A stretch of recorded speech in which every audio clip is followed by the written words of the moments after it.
أما بعد فأعوذ بالله السميع العليم وبوجهه الكريم وسلطانه الكريم من الشيطان الرجيم من همزه ونفخه ونفثه بسم الله الرحمن الرحيم ثم لتسألن يومئذ عن النعيم صدق اللہ العظیم۔ حمد و ثنا اور تعریف و تسبیح کے سارے کلمات اللہ جل جلالہ کے لیے خاص ہے، تو اکیلا ہی اس ساری کائنات کا بلا شرکت غیر یکتا و تنہا مالک و مختار ہے، اور درود و سلام امام الرسول خطیب الانبیاء سید ولد آدم رسول محتشم نبی معظم امام الہدیٰ رسول خدا جناب محمد الرسول اللہ صلی اللہ علیہ وآلہ وصحبہ وسلم کی ذات و صفات کے لیے مختصر کلمات حمد و صلوات کے بعد قرآن حکیم کے کئی ایک ایسے مقامات ہیں جن میں قیامت کے دن کی ہولناکیوں کا، ہیبت ناکیوں کا، خوفناکیوں کا ذکر ہے۔ وہ دن انتہائی سخت اور کٹھن دن ہے۔ ہماری اور آپ کی تو حیثیت اور اوقات ہی کوئی نہیں ہے، وہاں پہ انبیاء بھی نفسی نفسی کا پکارا بلند کر رہے ہوں گے، سینے پھٹ رہے ہوں گے، آنکھیں ابل رہی ہوں گی، سورج بالکل انتہائی قریب ہوگا، زمین تانبے کی طرح تپ رہی ہوگی، اور لوگ اس بات کو رو رہے ہوں گے کہ جنت اور جہنم کا سلسلہ تو بعد میں ہے، پہلے حساب کتاب تو شروع ہو۔ قرآنی تعلیمات اور نبی فرمودات کی روشنی میں پتہ چلتا ہے وہ ایک دن دنیا کے 50,000 سال کے برابر ہوگا۔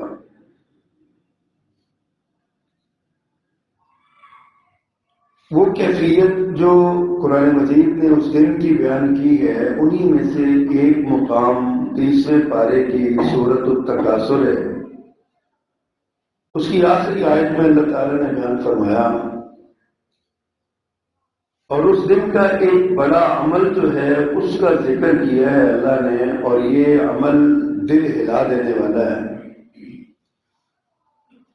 دنیا میں رہتے ہوئے ہم سمجھتے ہیں کہ ہمیں مال مل گیا، دولت مل گئی، منصب مل گیا، امتحان میں کامیابی ہو گئی، نوکری اچھی مل گئی، فیکٹری ہماری بن گئی، یا بڑا ہمارا معاشرے میں تو نام ہو گیا تو بہت بڑی کامیابی ہے۔ یقیناً یہ ساری کی ساری اللہ سبحانہ و تعالیٰ کی نعمتیں ہیں، اور یہ ملنی چاہیے، کوشش بھی کرنی چاہیے، اور اللہ سے التجا بھی کرنی چاہیے کہ اللہ ہمیں دنیا اور آخرت کی نعمتیں عطا فرما۔ اور انسان سر کے بالوں سے لے کے پاؤں کے ناخنوں تک، پلک جھپکنے سے دل کے دھڑکنے تک، اعضائے جسمانی کی حرکات سے لے کر سانس لینے تک اللہ سبحانہ و تعالیٰ کی نعمتوں کے حصار میں ہیں۔ یہ ساری چیزیں اللہ کی نعمتیں ہیں، لیکن صرف یہ نہیں ہے کہ ہم نے صرف یہ نعمتیں اللہ نے ہمیں دے دی ہیں، ہم نے استعمال کرنی ہے۔ اللہ نے ایک نقطہ بیان کیا ہے، فرمایا ثم لتسألن یومئذ عن النعیم، پھر اس دن تمہیں ان نعمتوں کے بارے میں سوال کیا جائے گا، تمہیں ان کا جواب دینا ہوگا۔ ہم سمجھتے ہیں کہ یہ نعمتیں ہمیں مل گئی ہیں تو بس ہمیں موج لگ گئی، ہم ان نعمتوں کو جیسے جی چاہتا ہے استعمال کریں، جیسے جی چاہتا ہے ہم ان کو کریں۔ ایک تو اللہ تعالیٰ نے یہ بات ارشاد فرمائی ہے وَإِن تَعُدُّوا نِعْمَتَ اللَّهِ لَا تُحْصُوهَا إِنَّ الْإِنسَانَ لَظَلُومٌ كَفَّارٌ۔ فرمایا تم اللہ کی نعمتوں کا شمار کرنا چاہو تو شمار نہیں کر سکتے، اور انسان جو ہے یہ اپنی جان پر ظلم بھی کرتا ہے اور نہ شکر گزار بھی ہے، نعمتوں کی قدر نہیں کرتا۔ دوسرے مقام پہ اللہ نے بڑی ایک بڑا خوبصورت انداز میں بات سمجھائی ہے، فرمایا ان السمع والبصر والفؤاد کل اولئک کان عنہ مسئولا۔ بلا شبہ آنکھیں، کان اور دل، ہمارا کل اولئک کان عنہ مسئولا، ان تینوں نعمتوں کے بارے میں سوال کریں گے اللہ پاک، پوچھا جائے گا۔ سماعتیں کس کام آتی رہیں، بصارتیں کس کام آتی رہیں، اور تمہارے دل میں کیا جذبات پیدا ہوتے رہے، دل کے خیالات اور احساسات کیا ہیں، اس پر تمہیں پکڑ ہوگی، سوال ہوگا، پوچھا جائے گا۔ اللہ سبحانہ و تعالیٰ نے ہمیں یہ بھی بتایا ہے کہ کائنات کی ہر چیز حضرت انسان کی خدمت کے لیے پیدا کی ہے، لیکن حضرت انسان کو اللہ سبحانہ و تعالیٰ نے اپنی عبادت کے لیے اور اپنے شکر کے لیے پیدا کیا ہے۔ اللہ پاک فرماتے ہیں وَمَا خَلَقْتُ الْجِنَّ وَالْإِنسَ إِلَّا لِيَعْبُدُونَ، ہم نے جنوں اور انسانوں کو اپنی عبادت کے لیے پیدا کیا ہے۔ کہنے والے نے بڑی خوبصورت ترجمانی کی ہے، کہتے ہیں جانور پیدا کیے تیری رضا کے واسطے، کھیتیاں سرسبز ہیں تیری غذا کے واسطے، چاند سورج ستارے ہیں ضیاء کے واسطے، سارا جہاں تیرے لیے اور تو خدا کے واسطے۔ ہم اللہ کے لیے پیدا کیے گئے ہیں، اللہ نے ہمیں ساری مخلوقات میں سے اپنی عبادت کے لیے چن لیا ہے۔ اللہ نے کسی کے بارے میں اپنا خلیفہ ہونے کا اعلان نہیں کیا، لیکن انسان کے بارے میں اللہ نے خلافت کا اعلان کیا کہ یہ انسان جو میں بنا رہا ہوں، پیدا کر رہا ہوں، یہ روح ارضی پر میری خلافت کا فریضہ سر انجام دے گا۔ اور اللہ پاک نے ہمیں جو سمجھایا ہے وہ یہی ہے کہ ہم اللہ کی جتنی نعمتیں ہیں، اللہ سبحانہ و تعالیٰ نے جس قدر ہم پر انعام کیے ہیں، ہم سے ان کے بارے میں سوال ہوگا۔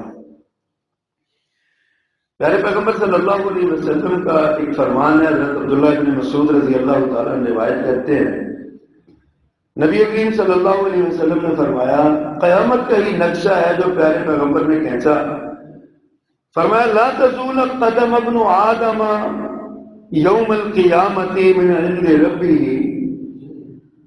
قیامت کے دن رب کے ہاں آدم کا بیٹا اپنا قدم نہیں اٹھا سکے گا، حتیٰ یسأل عن خمس، حتیٰ کہ اسے 5 سوال کیے جائیں گے۔ 5 سوالوں کا جواب دینے سے پہلے قیامت کے دن بندہ اپنی جگہ پر کھڑا رہے گا، منجمد رہے گا، اور اسے ان سوالوں کے جواب دینا ہوں گے۔ غور کیجئے ذرا، پیارے پیغمبر صلی اللہ علیہ وسلم نے فرمایا پہلا سوال ہوگا عن عمرہ فیما افناہ، عمر کے بارے میں پوچھا جائے گا، یہ جو 30 40 50 60 70 80 100 برس کی عمر ملی ہے، فیما افناہ، یہ کن کاموں میں لگائی ہے؟ آپ کی زندگی کا جو پلاننگ ہے، آپ کی زندگی کا جو شیڈول ہے، جو ٹائم ٹیبل ہے، یا آپ کی زندگی کا جو منصوبہ ہے، اس منصوبے میں آپ نے اپنی زندگی کو اللہ کے دین کے لیے کیسے، اللہ کی عبادت کے لیے کتنا وقت دینے کا پلان کیا ہے کہ آپ کو اس کا جواب دینا ہوگا۔ عمر ایک نعمت ہے۔ اللہ فرماتے ہیں ثم لتسألن یومئذ عن النعیم، ہر نعمت کے بارے میں تم سے سوال کیا جائے گا، ہر نعمت کے بارے میں۔ اور قیامت کا دن وہ دن ہے جس دن ان نعمتوں کا جواب دینا ہوگا۔ اور اس کی تشریح میں پیارے پیغمبر فرماتے ہیں 5 سوال ہوں گے بندے سے، ان 5 میں سے پہلا سوال ہوگا عن عمری فیما افناہ، عمر کن کاموں میں لگا کے آئے ہو، ہماری زندگی کا مقصد کیا ہے، کیا ہمیں علم ہے؟ اللہ نے ہمیں انسان بنا کے بھیجا، کیوں بنا کے بھیجا؟ صرف کھانے کے لیے، پینے کے لیے، پہننے کے لیے، دنیا میں شوشہ مارنے کے لیے، دنیا میں جو ہے نا وہ اپنے آپ کو بڑا ثابت کرنے کے لیے، اپنے علم کا ڈنڈورا پیٹنے کے لیے، اپنی دولت کی شہرت کے لیے، اپنی سخاوت کے اعلان کے لیے اللہ نے کس لیے بھیجا؟ وہ مقصد ہونا چاہیے۔ اربوں کھربوں انسان دنیا میں آ چکے ہیں اور نہ جانے آئندہ کتنے آئیں گے۔ اللہ سبحانہ و تعالیٰ وہ ذات ہے جو ہر ایک انسان کے بارے میں آگاہ ہے کہ آدم علیہ السلام کس مٹی میں دفن ہے اور آدم علیہ السلام کی اولاد کس کس مٹی میں دفن ہے۔ اللہ سے کوئی شے پوشیدہ نہیں ہے۔ بندہ قبر میں اتر گیا تو قبر کی مٹی انسانی جسم کو کھا جائے گی، لیکن اللہ سبحانہ و تعالیٰ سے وہ بھی پوشیدہ نہیں ہے کہ یہ جسم کس مٹی میں تحریر ہوا ہے۔ قبرستان میں چلے جائیں، دیکھیں کتنی بلند بلند بلند قبریں ہوتی چلی جا رہی ہیں، قبر پہ قبر بنتی چلی جا رہی ہے۔ ہمیں نہیں پتا کہ ہمارے پرکھوں کی قبریں کہاں پہ ہیں، ہمارے دادا کی پردادا کی قبر کہاں پہ ہے، ہمیں علم نہیں ہے، لیکن اللہ سبحانہ و تعالیٰ کو ہمارے باپ آدم علیہ السلام کے بارے میں پتا ہے کہ ان کی مٹی کس جگہ پہ ہے، ان کا وجود کس جگہ پہ ہے۔ اللہ سے تو کوئی شے پوشیدہ ہی نہیں ہے، اللہ کو ہر چیز کا پتہ ہے۔ پھر اللہ سے ہماری عمر کیوں پوشیدہ رہے گی کہ ہم نے عمر کے کتنے سال اور کتنے ایام اور کتنے ہفتے اور کتنے گھنٹے اور کتنے مہینے ہم نے کن کاموں میں لگائے ہیں؟ اللہ سبحانہ و تعالیٰ سے پوشیدہ نہیں ہے۔ عن عمرہ فیما افناہ، سوال ہوگا عمر کن کاموں میں گزار کے آئے ہو، اور دوسرا سوال ہوگا وعن شبابہ فیما ابلاہ، اور جوانی کن کاموں میں کیسے صرف کر کے آئے، جوانی کہاں لگا کے آئے۔ تو دیکھیے جب عمر کا سوال ہو گیا تو عمر میں لڑکپن بھی ہے، بچپن بھی ہے، نوجوانی بھی ہے، جوانی بھی ہے، بڑھاپا بھی ہے، اور کہولت، سارا کچھ موجود ہے اس عمر کے سوال میں۔ لیکن غور کرنا چاہیے کہ اللہ کے رسول صلی اللہ علیہ وسلم فرماتے ہیں ایک سوال عمر کے بارے میں ہوگا، ساری عمر مجموعی طور پہ کن کاموں میں لگائی، اور ایک خاص سوال جوانی کے بارے میں ہوگا کہ جوانی کے ایام کن کاموں میں گزارے ہیں۔ وہ جوانی جس کو ہم کہتے ہیں جوانی مستانی ہوتی ہے، وہ کام جن میں جوان کوئی غلط کام کر لے تو اس کے ماں باپ بھی کہتے ہیں جی جوان ہے، جوانی مستانی ہوتی ہے، غلطی کر لی ہے وہ ہو جائے گا، سمجھ آ جائے گی۔ وہ جوانی جس کے بارے میں ہم نے اس کو صرف کھیل کھلیان کا پروگرام رکھا ہوا ہے کہ یہ جوانی جو ہے نا یہ بس ابھی کون سا میری عمر ہے، نماز پڑھو اور یار پڑھ لیں گے، ابھی بڑی عمر پڑی ہے۔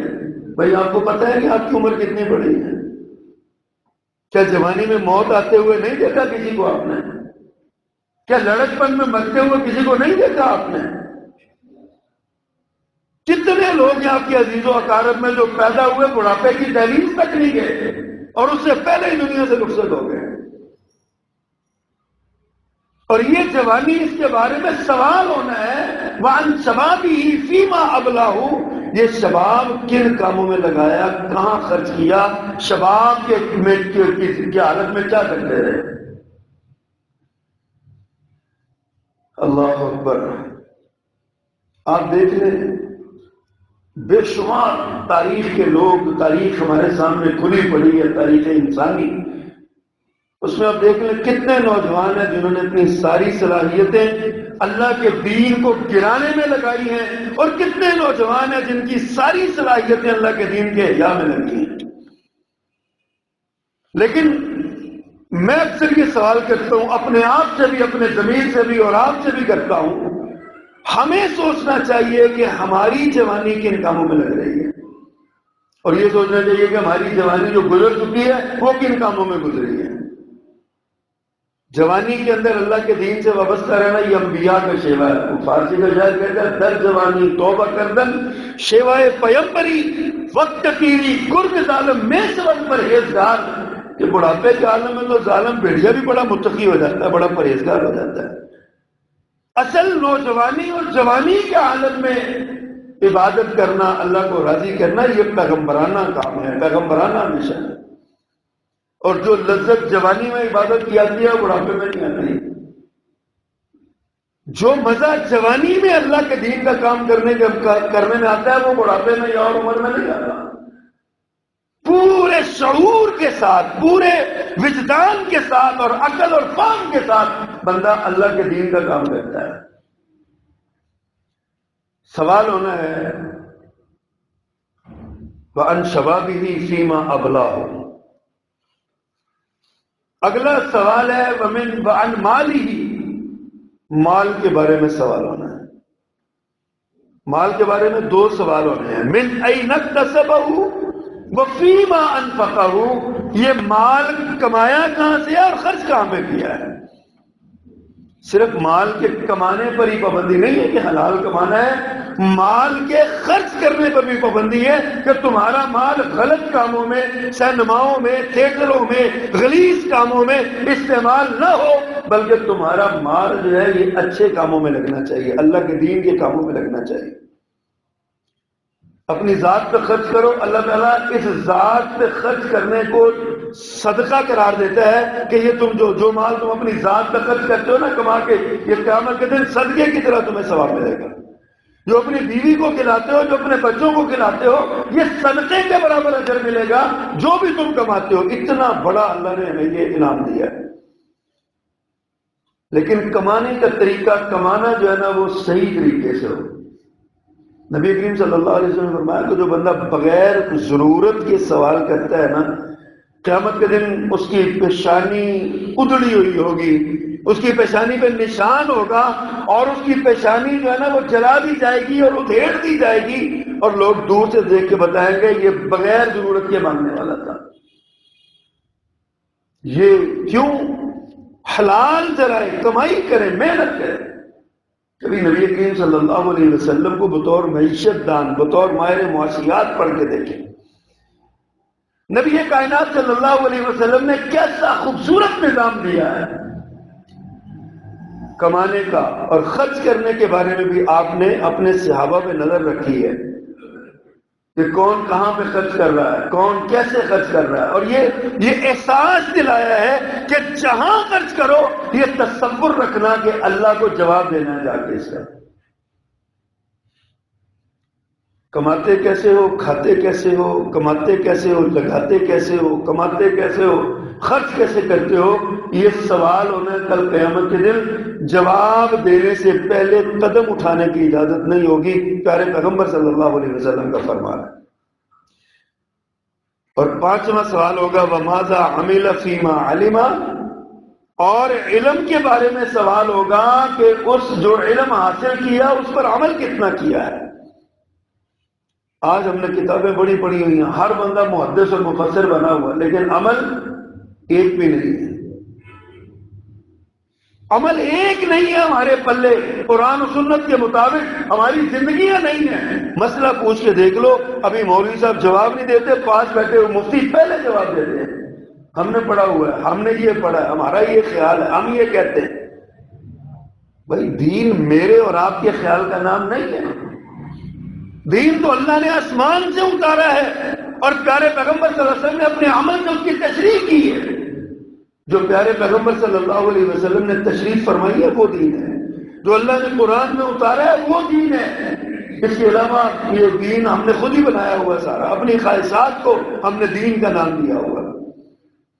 اللہ سبحانہ و تعالیٰ نے جو آپ نے پڑھا ہے, قرآن کی جتنی آیتیں پڑھی ہیں, حدیث کی جتنی آیتیں, جتنی حدیثیں آپ نے پڑھی ہیں, ان سب کے بارے میں جواب دینا ہے کہ جو عمل آپ کے پاس تھا اس پر عمل کیا یا نہیں کیا. اسی بات کی وضاحت اور اللہ سبحانہ و تعالیٰ نے کی ہے. 5 اور نعمتوں کا ذکر کیا ہے پیارے پیغمبر صلی اللہ علیہ وسلم نے. آپ نے ارشاد فرمایا اغتنم خمسا قبل خمس. لوگوں 5 چیزوں کو 5 چیزوں سے پہلے غنیمت جان لو. 5 اعمال، 5 چیزیں، 5 چیزوں سے پہلے غنیمت جان لو. شبابہ کا قبل حرم کا، فرمایا اپنی جوانی کو اپنے بڑھاپے سے پہلے غنیمت جان لو. یہ آپ نے ترغیب دلائی. جوانی کے عالم میں کام ہوتا ہے، جوانی کے عالم میں کوشش ہوتی ہے. پیارے پیغمبر صلی اللہ علیہ وسلم بیت اللہ کے سائے میں سوال کرتے رہے اللہ سے، اللہم اعز الاسلام بعمر بن الخطاب او بعمر بن ہشام. اللہ مکہ کے 2 جوانوں میں سے ایک جوان دے دے تاکہ اسلام کی عزت بن جائے. سے پتہ چلتا ہے کہ عزت جو اسلام کو، اللہ کے دین کو، اللہ کے نظام کو ملنی ہے، اس کا ایک بہت بڑا کل پرزہ نوجوان ہوتے ہیں.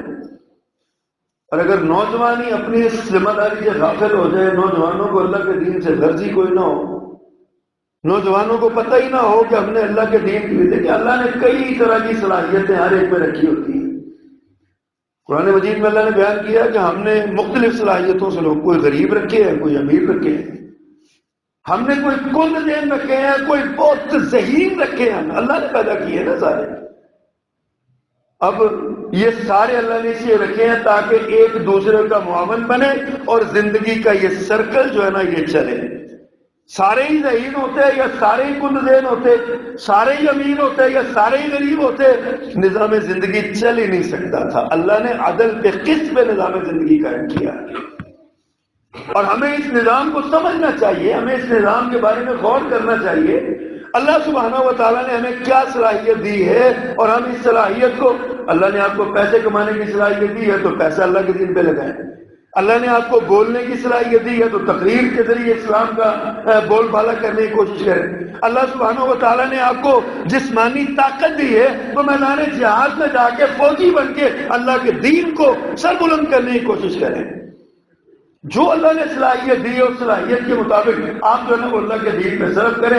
اللہ کے رسول صلی اللہ علیہ وسلم نے فرمایا کہ شباب کا قبل حرم کا، اپنے بڑھاپے سے پہلے اپنی جوانی کو غنیمت جانو.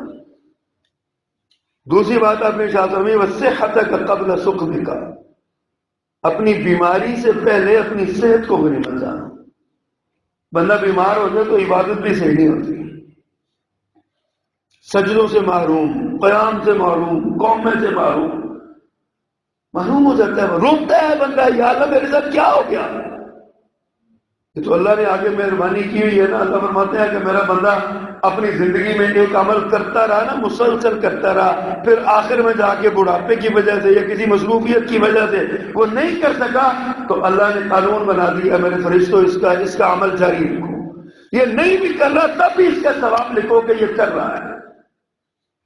لیکن انسان کو خود سوچنا چاہیے کہ آج میں صحت مند ہوں، آج میں تندرست ہوں، آج میں عافیت کے ساتھ ہوں، آج میں صحت کے ساتھ ہوں، تو آج میں کیوں نہیں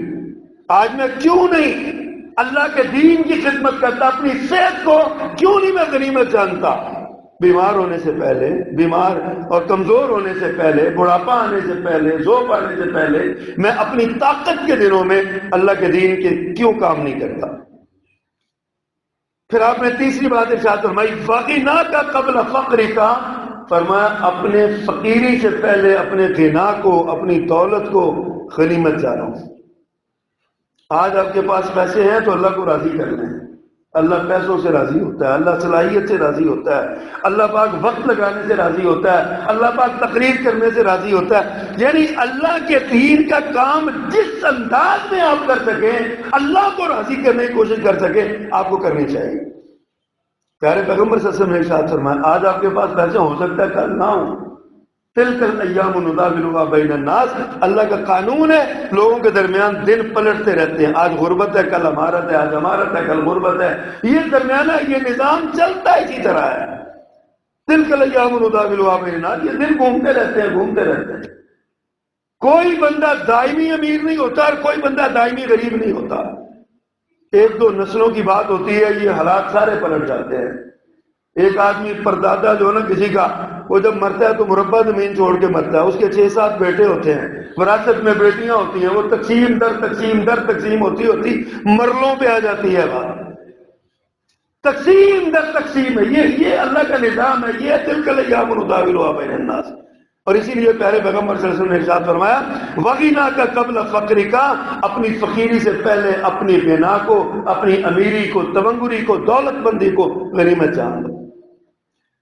چوتھی بات آپ نے ارشاد فرمائی وفراغ کا قبل شغل کا، اپنی مصروفیت سے پہلے اپنی فراغت کو غنیمت جان لو۔ آپ کے پاس فرصت ہے تو آپ دیکھیں آپ کیا کر سکتے ہیں، اپنے لیے کیا کر سکتے ہیں اور اللہ کے لیے، اللہ کے دین کے لیے کیا کر سکتے ہیں۔ آپ فارغ ہیں تو اپنے لیے کوئی صلاحیت استعمال کریں، پیسہ کمائیں، اپنی زندگی خوشحال کریں، محنت کریں، اور آپ اپنا مطالعہ کریں، اپنے علم کو بڑھائیں۔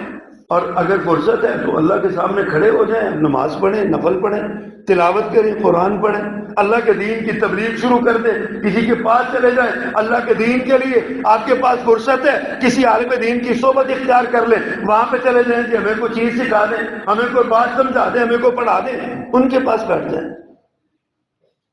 لیکن یہ تو کوئی نہیں، آپ فارغ ہیں تو آپ ٹی وی دیکھ رہے ہیں، یہ فرصت ہے جی، ہمیں گانے سن رہے ہیں، فلم دیکھ رہے ہیں، ہمیں فرصت ہے۔ آقا نے ارشاد فرمایا اپنی اس فرصت کو اپنی مصروفیت سے پہلے غنیمت جان لو، اس میں کچھ نہ کچھ قوم کو دے دو یا خود حاصل کر لو۔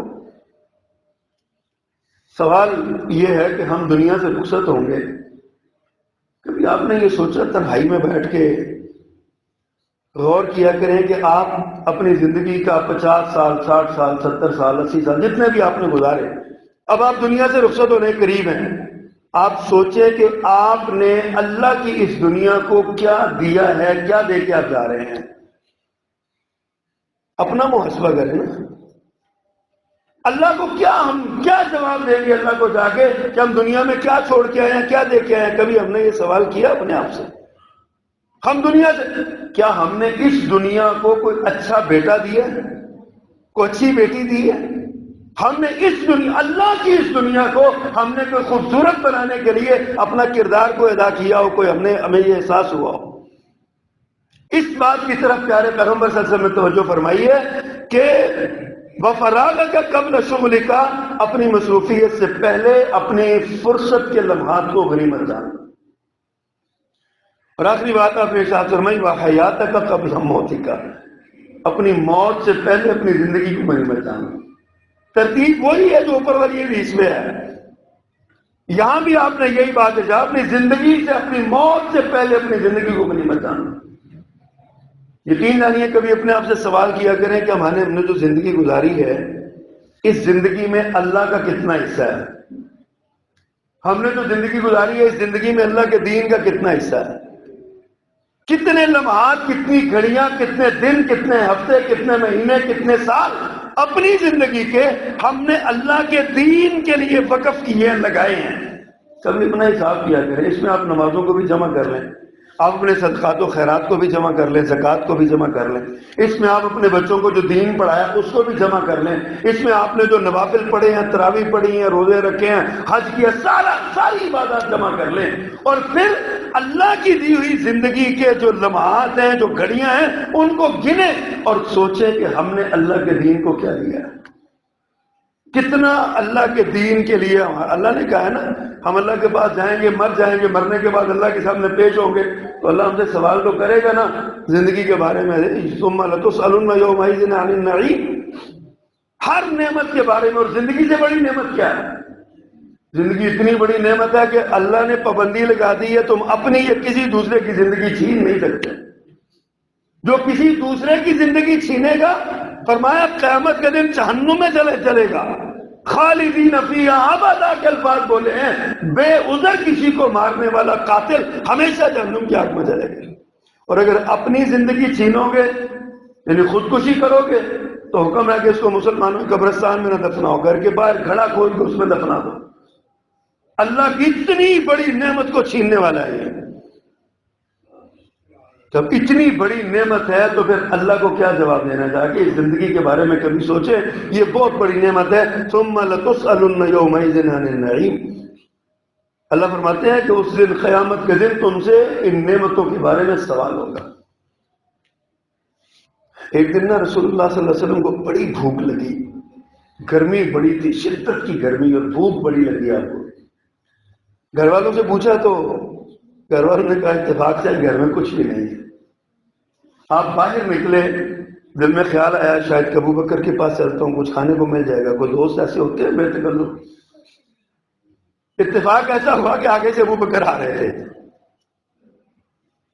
اور ان کے ساتھ عمر بھی تھے رضی اللہ تعالیٰ، دونوں نکلے اپنے گھر سے۔ پیارے پیغمبر نے پوچھا ابو بکر عمر تم کدھر آئے ہو اتنی گرمی میں؟ کہ اللہ کے رسول بھوک بڑی لگی تھی، گھر میں کچھ نہیں تھا تو ہم نے سوچا آپ کے پاس چلتے ہیں، کچھ کھانے کو مل جائے گا۔ فرمایا اسی مشن میں میں نکلا ہوں، چلو آؤ ہم چلتے ہیں۔ آپ نا وہاں سے نکلے، ایک انصاری سے ابھی حضرت مالک بن تیہان رضی اللہ تعالیٰ ان کے گھر چلے گئے۔ اتفاق سے آپ نے دروازہ کھٹکھٹایا تو اندر ان کی اہلیہ تھی۔ تو آپ نے پوچھا کہاں ہے تمہارے شوہر؟ تو انہوں نے کہا جی وہ تو پانی لینے گئے ہیں، آپ تشریف لائیے، آپ آ جائیے، وہ بیٹھیے، آ جاتے ہیں۔ ابھی دروازے پر ہی کھڑے یہ باتیں ہو رہی تھی کہ حضرت مالک بن تیہان آ گئے اور خوش ہو گئے۔ اتنا خوش ہوئے بے ساختہ زبان سے نکالتے ہیں الحمدللہ ما احد اليوم اکرم اضیاف منی، آج روئے ارضی پر میرے مہمانوں سے زیادہ معزز مہمان کسی کے پاس نہیں آئے۔ خوش ہو گئے۔ فرمایا مالک ہم تمہارے پاس آئے ہیں، کھانا پینا کچھ کھانے کو جی چاہتا ہے لاؤ۔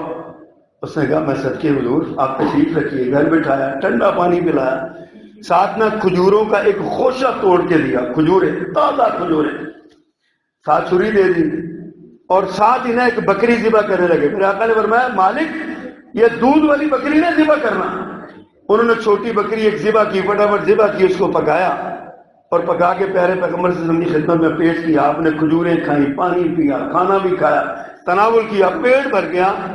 آپ جب وہاں سے اٹھنے لگے نا تو جو بات میرے موضوع سے متعلق ہے میں آپ کے سامنے رکھتا ہوں۔ پیارے پیغمبر صلی اللہ علیہ وسلم نے ارشاد فرمایا والذی نفسی بیدہ لتسألن عن نعیم ھذا اليوم یوم القیامہ۔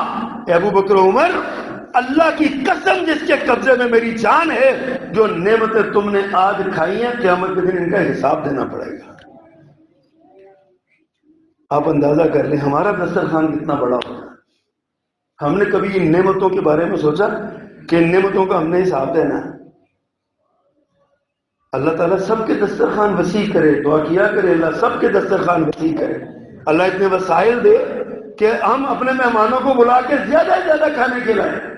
لیکن مہمانوں کو بھی یہ بات سوچنی چاہیے اور میزبان کو بھی سوچنی چاہیے، جب آپ دسترخوان پہ بیٹھیں آگے نعمتیں دیکھیں تو اللہ کے سامنے اس بات کا تصور کیا کریں کل قیامت کے دن کھڑے ہونا تو ان کا حساب ہم نے دینا ہے۔ اگر پیارے پیغمبر صلی اللہ علیہ وسلم یہ ارشاد فرما سکتے ہیں تو آپ فرماتے ہیں ہم سے ہی حساب ہونا ہے تو پھر ہم سے نہیں ہونا۔ اگر اللہ کے رسول صلی اللہ علیہ وسلم سے اس نعمت کے بارے میں پوچھا جا سکتا ہے تو کیا ہم سے نہیں ہونا؟ حضرات سوچئے ذرا، غور کیجئے۔ اللہ اکبر۔ نعمتیں جو ہوتی ہیں نا، امام قرطبی اپنی تفسیر الجامع لاحکام القرآن میں لکھتے ہیں اس آیت کی ثم لتسألن یومئذ عن النعیم کی تفسیر میں کہتے ہیں کل شیء من لذت الدنیا، ہر وہ چیز جو دنیا میں لذت کا باعث ہے اس کا حساب دینا ہے۔ اس کی یہ نعمت ہے اور نعمت کا اللہ کے ہاں جواب دہی ہونی ہے۔ اللہ نے پوچھ لینا ہے کہ میں نے جو نعمت دی تھی وہ نعمت تم کہاں گزار کے آئے۔ اللہ اکبر۔ اور حضرات یہ جو جنرل سی بات تھی نا، عام ایک یعنی ہر نعمت کا حساب ہونا ہے، کچھ خاص نعمتیں بھی قرآن نے بیان کی ہیں جن کا اللہ نے حساب لینا ہے قیامت کے دن۔ ان میں ایک سب سے پہلی نعمت ہے قرآن مجید، کہ اللہ کی کتاب ہے، اللہ نے ہمیں دی ہے۔ قرآن میں ہی اللہ نے فرمایا وَإِنَّهُ لَذِكْرٌ لَكَ وَلِقَوْمِكَ وَسَوْفَ تُسْأَلُونَ۔ فرمایا یہ کتاب جو ہے یہ تیرے لیے اور تیری قوم کے لیے نصیحت کا باعث ہے، اور وَسَوْفَ تُسْأَلُونَ، تم سے اس کے بارے میں سوال ہونا ہے۔ قرآن پڑھا کتنا، قرآن کو سمجھا کتنا، قرآن پر عمل کتنا کیا، قرآن کو نافذ کرنے کی کیا کوشش کی، یہ قرآنی تعلیمات لوگوں تک پہنچانے کا کتنا کام کیا، یہ 5 سوال، یہ قرآن کے 5 حقوق ہیں، ان کے بارے میں سوال ہونا ہے۔ قیامت کے دن اللہ نے فرما دیا کہ تم سے سوال ہونا ہے، وَسَوْفَ تُسْأَلُونَ، سوال ہونا ہے۔ اللہ فرماتے ہیں وَلَقَدْ يَسَّرْنَا الْقُرْآنَ لِلذِّكْرِ فَهَلْ مِن مُدَّكِرٍ، ہم نے تمہارے لیے قرآن کو آسان کر دیا، نصیحت کے لیے آسان کر دیا، بس ہے کوئی نصیحت دینے والا، ہے کوئی سمجھنے والا؟ اور قرآن ہی میں اللہ پاک نے ایک اور بات ارشاد فرمائی ہے، اللہ اکبر، فرمایا وقال الرسول یا ربی ان قوم اتخذوا هذا القرآن مہجورا، اللہ کے رسول قیامت کے دن رب کی بارگاہ میں شکایت کریں گے اور کہیں گے اللہ اے میرے رب، یہ میری قوم ہے جس نے قرآن کو چھوڑ دیا تھا۔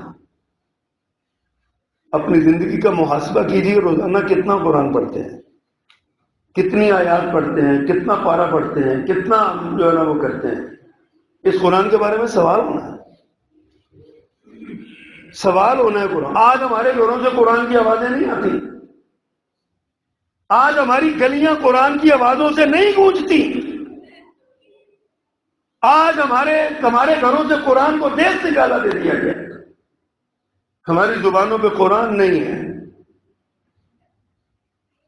کل قیامت کے دن اس قرآن نے سوال، قرآن کے بارے میں رب نے سوال کرنا ہے اور پیارے پیغمبر نے شکایت لگانی ہے کہ یا اللہ یہ میری قوم ہے جس نے قرآن کو چھوڑا تھا۔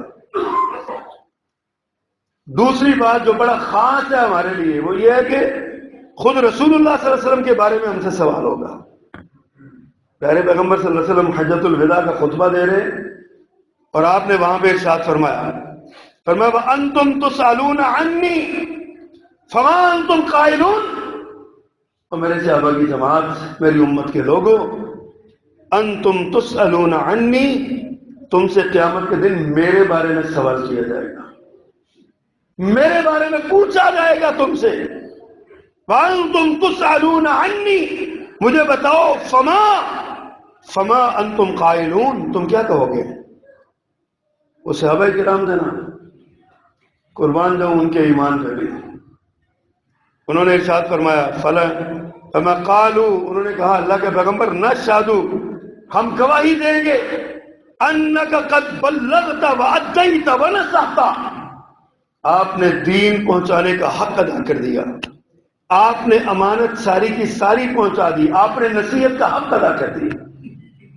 پیارے پیغمبر نے صحابہ کی زبان سے جو نا فقال باصبعه السبابۃ يرفعها الى السماء وينكتها الى الناس، آپ نے اپنی شہادت کی انگلی پہلے آسمان کی طرف اٹھائی، پھر لوگوں کی طرف کی، اشارہ لوگوں کی طرف کیا، آسمان کی طرف اٹھائی اور فرمایا اللہم اشہد اللہم اشہد اللہم اشہد، 3 بار آپ نے ارشاد فرمایا یا اللہ گواہ رہنا میں نے تیرا دین پہنچا دیا۔ پیارے پیغمبر صلی اللہ علیہ وسلم کے بارے میں سوال ہونا ہے، پوچھا جائے گا آپ نے اور ہمارا رسول اللہ صلی اللہ علیہ وسلم سے کتنا تعلق ہے۔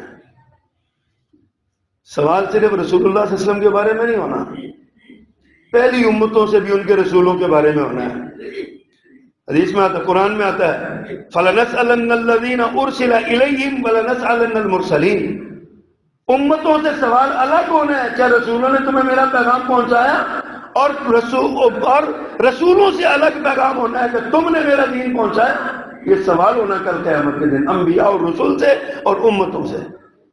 حدیث میں اس کی وضاحت آتی ہے، قیامت کے دن حضرت نوح علیہ السلام رب کی بارگاہ میں پیش ہوں گے، اور ایک اور روایت کے مطابق آپ نے فرمایا ایک نبی آئیں گے، ان کے ساتھ ایک ہی شخص ہوگا، ان کا امتی ایک ہی ہوگا، ایک آئیں گے ان کے ساتھ 2 امتی ہوں گے، ایک آئیں گے 3 ہوں گے، کچھ آئیں گے ان کے ساتھ زیادہ ہوں گے کم ہوں گے، فرمایا سارے اللہ کے سامنے پیش ہوں گے۔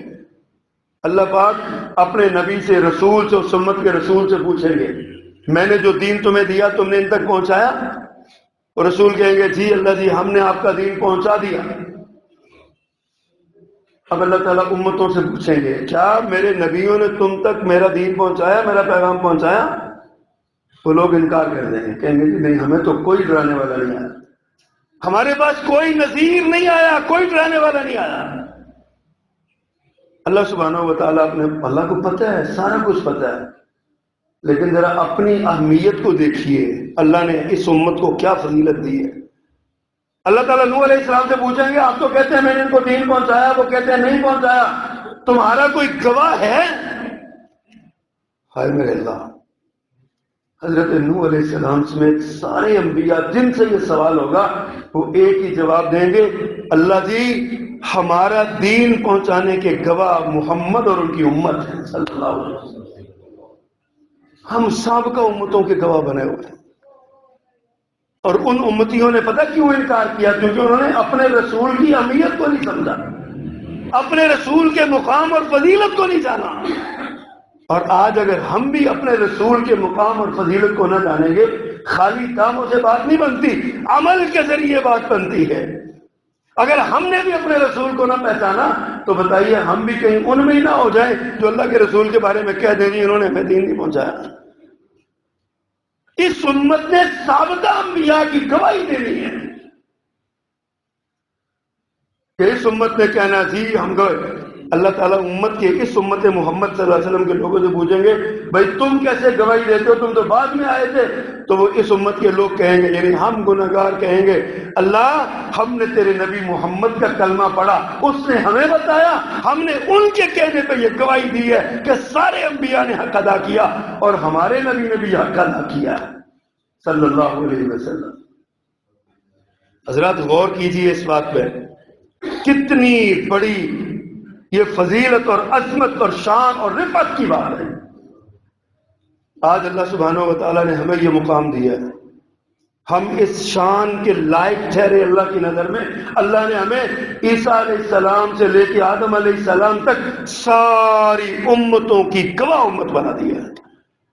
ہم انبیاء کی گواہی دیں گے، اندازہ کریں ہماری اوقات کیا ہے، ہماری حیثیت کیا ہے، ہمارے اعمال کیسے ہیں، اور گواہی اللہ نے شان کتنی دی ہے۔ ہم انبیاء کی گواہی دیں گے انہوں نے اللہ کا دین پہنچا دیا ہے، لیکن کون دیں گے؟ کون دیں گے؟ یہ بھی تو سوچا کریں نا ذرا۔ ہمارے اعمال، کبھی اکیلے میں بیٹھ کے، تنہائی میں بیٹھ کے اپنے اعمال کا محاسبہ کیا کیجیے۔ ان سوالوں کے جو سوال ہونے ہیں نا، ان کا جواب اپنے آپ سے آج ڈھونڈیے۔ قیامت کے دن اللہ نے ہم سے پوچھنا ہے، میں نے عرض کر چکا ہوں، جوانی کہاں گزاری، مال کیسے کمایا، قد کام کیا، عمر کے بارے میں سوال ہوگا۔ آپ نے فرمایا اپنی صحت سے پہلے، اپنی بیماری سے پہلے صحت کو غنیمت جان لو، موت سے پہلے زندگی کو غنیمت جان لو۔ یہ ساری باتیں آپ نے ساتھ فرمائی ہیں۔ کبھی اکیلے بیٹھ کے، تنہائی میں بیٹھ کے آپ اس کے بارے میں سوال تو کیا کریں، سوچا تو کریں۔ آپ ہماری عظمت، ہماری شان، ہماری رفعت، ہمارا مقام، اللہ نے ہمیں مقام کیا دیا ہے؟ ساری امتوں کی سردار امت ہمیں بنایا، سارے نبیوں کی گواہ امت ہمیں بنایا، اپنے نبی کے بارے میں ہم نے گواہ دی، ہمیں سب سے بلند مقام عطا کیا، لیکن ہم نے اللہ کے دین کی کیا خدمت کی؟ ثم لتسألن یومئذ عن النعیم۔ قرآن کہتا ہے قیامت کا دن وہ دن ہے جس دن تم سے نعمتوں کے بارے میں، اس زندگی کی ساری نعمتوں کے بارے میں سوال ہو۔ کیا ہم ان نعمتوں کا جواب دے سکیں گے؟ آج دیکھ لیں آپ، ہم نماز پڑھتے ہوئے ہمیں کتنی توجہ ہماری ہوتی ہے نماز کی طرف، ہمارا دھیان کتنا ہوتا ہے اللہ کی عبادت کی طرف۔ اول تو ہم پڑھتے ہی نہیں، اذان سنتے ہیں، ایک کان سے نکال کے سن کے دوسرے کان سے نکال دیتے ہیں، اور اگر کبھی آ بھی جائیں تو ہماری کیفیت کیا ہوتی ہے؟ ایک جمعہ ہے نا، ہفتے میں ایک دن ظہر کے مقام پہ اللہ نے جمعہ رکھا، 2 رکعت 2 خطبوں کے قائم مقام 2 رکعتیں بنائی۔ ہم خطبہ سننا ہی پسند نہیں کرتے، ہمارے پاس اتنا وقت ہی نہیں ہوتا، ہم آتے ہیں اپنے کام سارے ختم کر کے۔ جبکہ حدیث میں خطبہ جمعہ کے لیے آنے والوں کی فضیلت دیکھیے، اونٹ کی قربانی کا ثواب، گائے کی قربانی کا ثواب ہے، بکرے کی قربانی کا ثواب ہے، پھر آپ یہ دیکھنا چھوٹے مرغی کی انڈے کی قربانی کا ثواب ہے۔ پھر آپ مسجد میں آتے ہیں، خطبہ شروع ہو جاتا ہے، فرشتے رجسٹر بند کر لیتے ہیں، آپ مسجد میں آ جاتے ہیں، آپ آگے جمعہ پڑھ کے چلے گئے، سارا معاملہ کر لیا، اللہ کے ہاں جو رجسٹر پیش ہوگا اس میں تو آپ کا نام نہیں ہوگا۔ ثم لتسألن یوم، یہ فرصت نعمت نہیں ہے؟ اللہ نے اس کے بارے میں سوال نہیں کرنا؟ ایک امت دنیا میں آپ جانتے ہیں ایسی گزری ہے جس کو اصحاب السبت کہا جاتا ہے، عبادت کے دن نافرمانی کرنے والے، اللہ نے ان کو بندر بنا دیا تھا، کونوا قردۃ خاسئین، ہمیں تو سارے دن کی پابندی میں نہیں ہے کہ تم سارا دن کرو، 2 گھنٹے، پھر میں اذا قضیت الصلاۃ فانتشروا فی الارض، نماز پڑھ لو تو پھیل جاؤ زمین میں اور اللہ کا فضل تلاش کرو، رزق تلاش کرو اللہ کا۔ ہم اپنے گھر میں بیٹھے رہتے ہیں اور 2 رکعت کے وقت ہم مسجد میں داخل ہوتے ہیں کہ ہم جناب جمعہ پڑھ کے ہیں، فریضہ ادا کرتے ہیں، اللہ پہ احسان کرتے ہیں۔ ثم لتسألن یومئذ عن النعیم، اللہ نے فرمایا کہ تم سے حساب لیا جائے گا، قیامت کے دن حساب ہوگا، حساب ایک ایک نعمت جو اللہ کے تم نے استعمال کی ہے۔ تو کیا جواب دیں گے؟ اللہ اکبر۔ اللہ سے دعا کیا کریں اللہ ہمیں معاف کر دے، اللہ پاک ہمارے حال پہ رحم کرے اور ہمیں اللہ نعمتوں کی قدر کرنے کی توفیق فرمائے۔ سبحان ربک رب العزت عما یصفون وسلام